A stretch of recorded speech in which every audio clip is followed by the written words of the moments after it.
week. Since last week, there have been no snowstorms here in the eastern part of the country. We just have warm air. Of course, this is what we'd expect on April 21st. And typical afternoon temperature, 55, 60 degrees, nighttime temperature in the 30s. And this is absolutely perfect. How many believe that this means that spring is really here?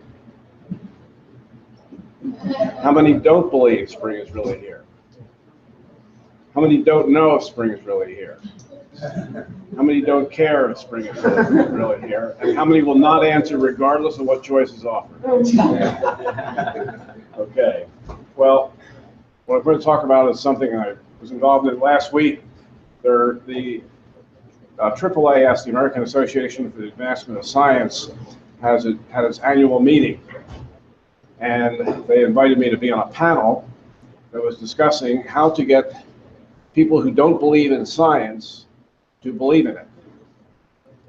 They pointed out that 4 of the last 6 presidents of the country had actually attended the AAAS meeting, and they were not optimistic this past weekend. I don't know what actually happened. But in any case, it was just a discussion of how to express scientific ideas. And one place to start with non-scientists is to look at this building. How does this building stay up? Anyone know? Well, I'll tell you. It stays up because of what it was built with and how it was designed. Engineers designed it. They used specific mathematics and physics to design the building, and then it was constructed by professional architects and constructors. So it's not going to fall down. It's not a belief system here that we think we can put up a building, or we think it's going to stay up, or that it may or may not stay up, or if I don't like your politics, it won't stay up. It's going to stay up, and it's a scientific idea. Another way of coming at it is, it was agreed by the group generally that we didn't want to beat people over the head with the idea that science is true, if people don't believe it, because in many cases, the more you argue with someone that doesn't agree with you, the harder they'll argue back and simply screen you out of the process. And another is discussion of things like risk. For example, we say that 97% of climate scientists believe that there is in fact climate change and that humans are involved. But still, the 3% is a much greater possibility than the chance that you're going to win the lottery tonight. The chance of being in a wreck, going to buy a lottery ticket, is greater than the chance of winning the giant prize. And so we sometimes don't think of risks. But another way of thinking of risk is, let's say, how many of you are going to be driving a vehicle at any time the rest of the week? How many of you expect to be in an accident? Hopefully none. Okay, so that means that you're going to call your insurance company this afternoon, tell them cancel the policy for the rest of the week, I'm not going to be in an accident. How many of you will do that? Right, because we know there are certain risks with things, and we can also express them in many of the sciences. One problem with the scientific method, we pointed out, I'll get to this slide. Most of you have seen this many times. I suspect the space bar will advance this.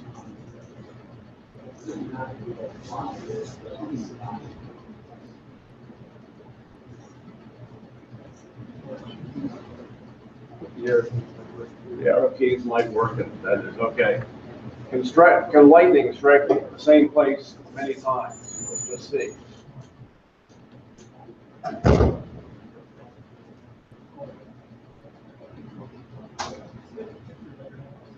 Look at that. How many believe that that's 8 different lightning strikes, or whatever number that is? Well, it's not. If you just put a piece of video together that has one of them and string them together, it looks like it's happened many times.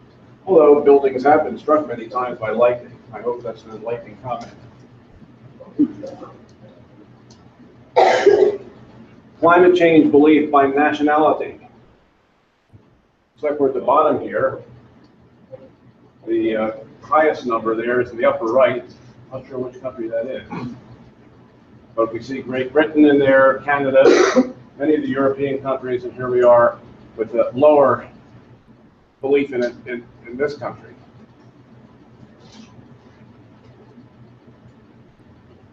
But here's the scientific method.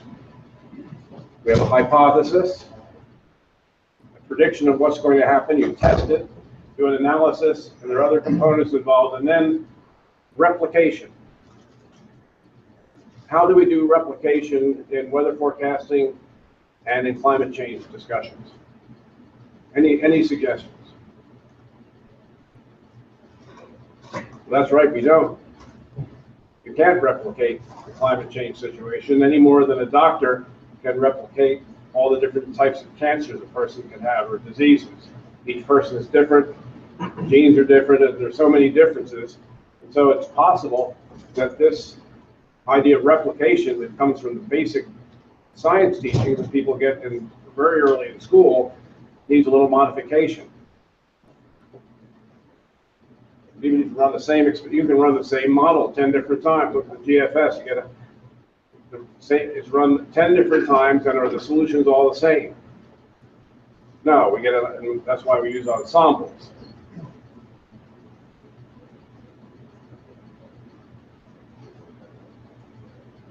And in fact, even if I try to replicate this slide advancing, that doesn't mean it's going to happen.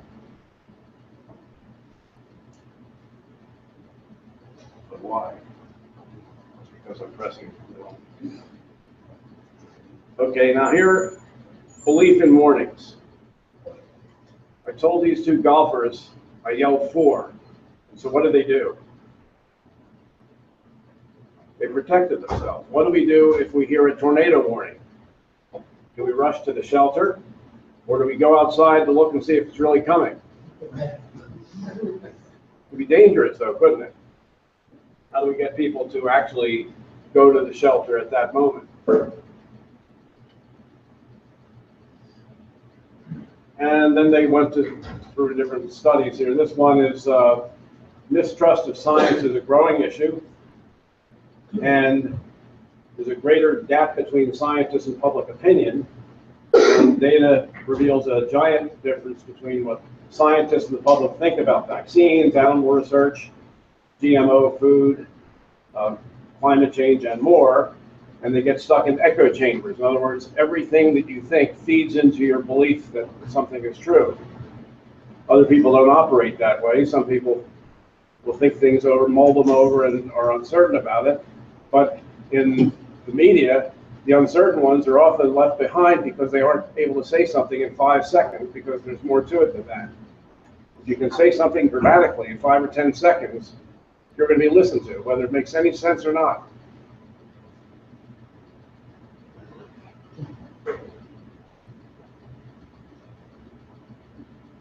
This was a radar.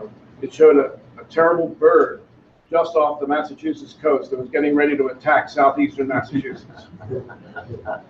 I could show that again and we'd proof right there. Or it could be where the storm last Wednesday was organizing. Climate change. Here's Barrow, Alaska. These were the temperatures in January of this year, from the 1st to the 8th. Temperatures all way, way above average. 20 to 40 degrees above average. Is that climate change? Is it consistent with climate change toward the warmer side? I think it's consistent with it. That doesn't mean that it's it. Because the very next month, beginning of this month, the departures were lower. Many of them it was below normal or below average at the beginning of February. That doesn't prove anything either. So these are probably weather changes embedded within it. And the gray area is how consistent is a certain weather regime with climate change, and why not does that matter? For example, one issue is whether after Katrina, one could say that with climate change, we would have more of those storms and they'd be stronger, even stronger. How many believe that that's the case? That there will be more of them and they'll be stronger? I mean, how many are pretty sure that's not the case? How many don't know? How many are curious? Aha, that's the thing. And that brings up another issue. When we say that the idea of climate change is settled science, does that mean nobody submits grants anymore because we don't have to study anything else? Some people might claim that. Why should we spend any more if it's all settled? There are lots of things that aren't settled yet in the whole issue, and that's why all of you can go into climate science, for example, because it's a great field, because there's still enough uncertainty that even when you finally retire, nobody will be for sure that you were wrong. You can't do that in weather forecasting. It's right there the next day. Okay, here is a slide, a comment that was put up by somebody advocating belief in climate change. It says, Americans are more likely to vote for a presidential candidate who strongly supports taking action to reduce global warming. Does the graph actually say that? I see the somewhat more likely in the light blue and much more likely in the dark blue, and the two of them do not add up to half or more. You could say that the people that have no difference of opinion might be divided in half, and half might be more likely to agree or half not, but the caption does not really match what the graph is trying to show, and neither does the past election. So what to do? People are stuck in their echo chambers, and yet we have to try to work with people and explain science to them in ways that perhaps they can understand, like look at the surroundings or buildings that are around, how vehicles move, 2 and 2, 4, but then there's the story of the mathematician, meteorologist, and lawyer applying for a job. They ask the mathematician, what's 2 and 2? And she says, definitely, unequivocally 4. And they ask the meteorologist, and she says, it depends. You divide one into the other, you get 1. You add them up, you get 4. You put them side by side, you get 22. Depending on what's happening in northwest Minnesota, wait a minute, you sound just like a weather person. And then they ask the attorney, and the attorney thinks about it very hard, very difficult. It's a very tough thing to think about. Thinks about it some more. Thinks about it some more. Finally says, what would you like it to be? But that's what happens sometimes. Deniers feel their opponents are beating them over the head with claims that they're stupid, stubborn, or something else. And it could be that many of the president's supporters felt this during the campaign, and this encouraged them all to vote rather than staying home and taking a chance of him not being elected. There are claims that deniers are funded by special interests. Maybe they are. There was a 2014 thing online about how a couple of them they believed were being supported by Peabody Coal Company. Anybody know the status of Peabody Coal at this moment? That's right, they're in bankruptcy. But they hope to emerge and still do their mining. But researchers too have special interests. You want to get a grant approved, it's possible that if you are come across as a strong denier and being irrationally so, that you might not get a grant approved even if you put together a proposal. I don't know if that's the case. I haven't tried it, and I'm not a denier anyway, but I deny that. So, but do we have special interests in research? There's funding. Everybody wants to be able to get research funded. It's a giant business, and so that is a special interest. Nothing wrong with it, but let's face it, when you say that the deniers are all getting money from some other place, everybody that's working is getting money from someplace. And then on the idea of how much anthropogenic change is there, I think it's fairly simple. You take the Earth, assume nothing else changes. You know things change. Assume nothing changes, and what does carbon dioxide do to our temperatures? Does carbon dioxide physically warm the atmosphere? Does it re-radiate heat back to the surface and less escapes? Well, if that's the case, you put more into the atmosphere, there'll be more warming. And so some will say, well, over the years there have been volcanoes, and when we've had major volcanoes, it's cooled the atmosphere. This happened with Tambora in 1850. The next year, the year without a summer. Then in 1991, Pinatubo erupted, and it was somewhat chillier in 92 and 93. And I've even seen speculation that the blizzard of March 93 was partly caused by this effect. Would have been such a strong storm. So there are all these different things, and they're all in the same direction. And most scientists looking at this from all different directions believe in climate change. And how do we get that message out to people? So that's what basically we talked about. And we concluded at the end that we really didn't know what to do about the problem.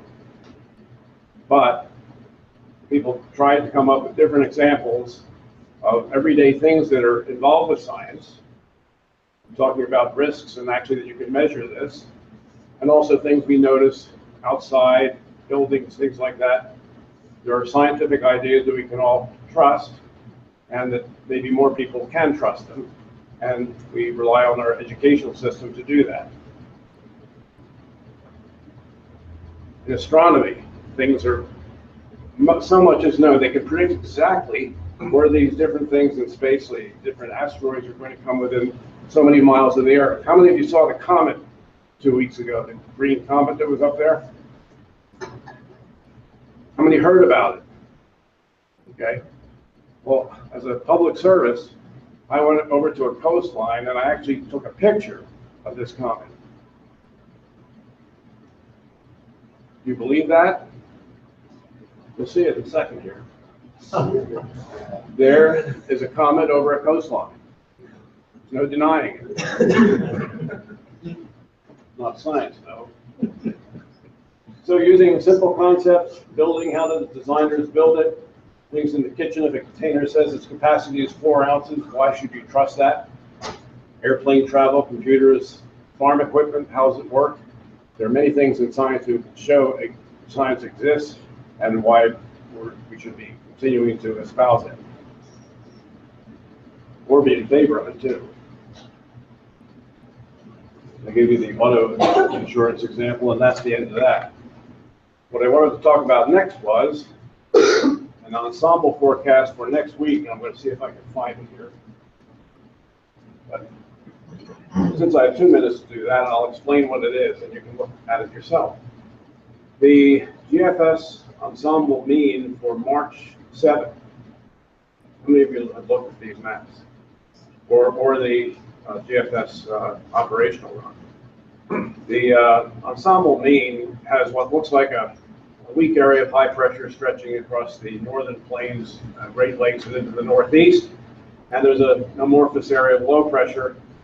Looks like it might be centered over West Virginia, but you really can't tell. There's no one center. And the operational run, at least last night, showed a very strong front stretching from about Virginia southwest to Georgia to the Gulf of Mexico. North side of it, there was a cold, high-pressure area. The air had clearly come from the Arctic hinterland, and cold air is feeding down the coast. And the low-pressure area was forming along the front to the south, and the flow was west-southwesterly off. So is a snowstorm coming? I don't know. It's 2 weeks off. Things will change. That was that description. Questions? When you offer no information, you don't get many questions.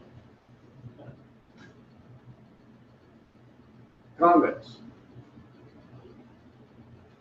Bars? Anything? Okay, it's 2 o'clock. Nothing else for Elliot? Sorry I was late. Thank you, Elliot.